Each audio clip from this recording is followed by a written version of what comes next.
Hello and welcome to the Advertiser's Guide to the Galaxy with me, Karthik Srinivasan.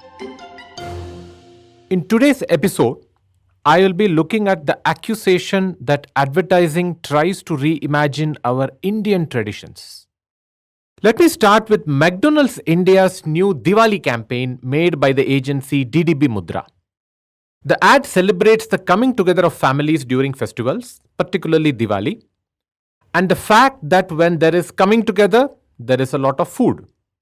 The indirect truth, of course, is that food makes most of our festivals all the more happy and worth looking forward to, besides each other's company. But there is also a question worth asking. What are you most likely to eat during a festival? An Indian festival at that. Diwali in particular. Burgers and paneer wraps? Seems very unlikely.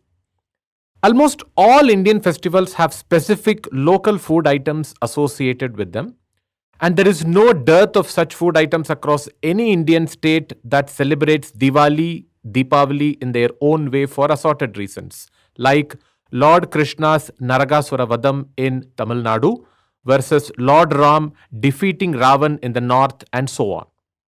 So, why would McDonald's suggest that a family would get together on Diwali and do all the same things year after year and have burgers and paneer wraps in the name of festive meal? Is this McDonald's reimagining our Indian traditions? Hardly. I would rather place it under wishful thinking. McDonald's and DDB Mudra seem to be suggesting that it is acceptable to order burgers and paneer wraps as a Diwali meal. We are free to ignore the suggestions and do what we want for our own family Diwali get-togethers anyway. Many brands have tried such wishful thinking in the past too.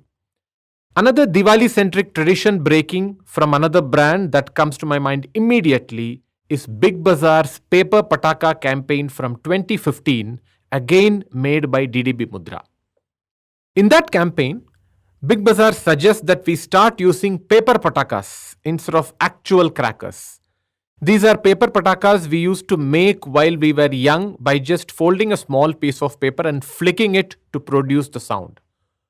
Was Big Bazaar and DDB Mudra trying to reimagine traditional crackers associated so intimately with Diwali and replace them with paper patakas for quote unquote a better and cleaner Diwali? Hardly. This too is a suggestion, hoping it may catch on as an idea. We were free to latch on to that idea of paper pataka or do what we wanted to as per the traditional constructs of Diwali.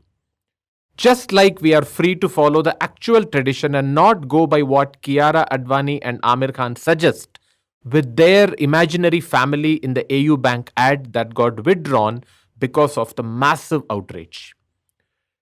Did the AU Bank ad call for tradition of the bride entering the home first by keeping her right feet first regressive? Or did it talk down to the audience? Not at all. It merely framed the context of why the groom was asked to enter first by the bride herself. The couple was entering the bride's home and not the groom's home. So the groom is the new entrant to the home. And why was the couple entering the bride's home? Because the bride's father is wheelchair bound and stuck in his home. Similarly, McDonald's did not call our traditional Indian food served during Diwali gatherings regressive or outdated at all. These are not very different from how a chocolate brand like Ferrero Rocher has captured the imagination of India as a premium Diwali gift. The Italian confectionery giant has clearly made inroads into India as a Diwali laddu gift to replace or join the traditional motichur laddu because of the way it is packaged in shiny gold-colored wrapping. In fact, going by the robust sales as a Diwali gift, the Economic Times brand equity called Ferrero Rocher as the new laddu. It's definitely not laddu. It is not motichur. It is not made out of pure desi ghee, but it is chocolate, that too of Italian origin. If Cadbury's can replace the traditional meetha of Kuch Meetha Ho Jaye, why shouldn't Ferrero Rocher aim to replace the traditional Diwali laddu with their premium gold-colored wrapped offering? But where Ferrero Rocher has at least a fig leaf of relevance, the color gold is associated with auspiciousness that is appropriate for Diwali. McDonald's has none whatsoever when it comes to showcasing its burgers being consumed on a Diwali day meal with the whole family. McDonald's or pizza is what you order when the family gets together for a birthday party, not for Diwali, which has its own set of food items traditionally associated with it.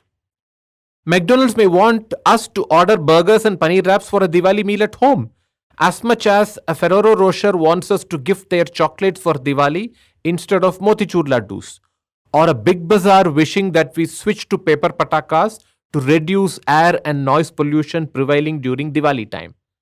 However, instead of seeing these suggestions from the lens of reimagining our traditions, as was evident in the case of the outrage generated for the AU Bank ad, there is a far simpler option that involves much less effort. Ignore the suggestion. It's only a suggestion after all. Brands are not elected governments with the power to force us to do things. At best, brands can only suggest. In fact, the entire advertising pitch is a suggestion at best. When McDonald's asks us to consider burgers or Big Bazaar asks us to shop from them, they are merely suggesting that we give it a try. We ignore most such suggestions.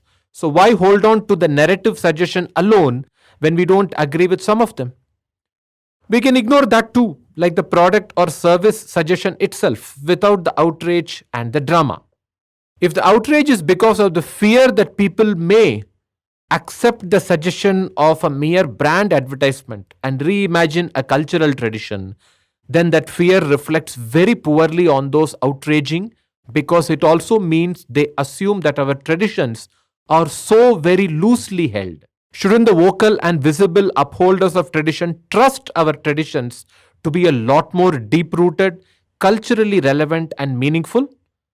And on a related note, considering brands do not force people to adopt what they suggest in their ads, shouldn't the commensurate response be to showcase the meaning and cultural relevance of the actual traditions, instead of forcing the brands to withdraw their suggestions and enforcing a tradition through fear and intimidation of boycotts? Think about it. That's all for today, and we'll be back next week with another piece of marketing communication and another round of insights.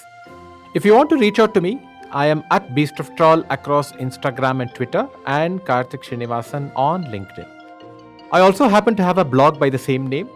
You can listen to the show on the IVM Podcast app, website, or across any audio platform. The show is also available on YouTube, by the way. Just search for The Advertiser's Guide to the Galaxy on YouTube. You can reach out to IVM at IVM Podcast across Twitter, Facebook, and Instagram. Thank you so much for listening.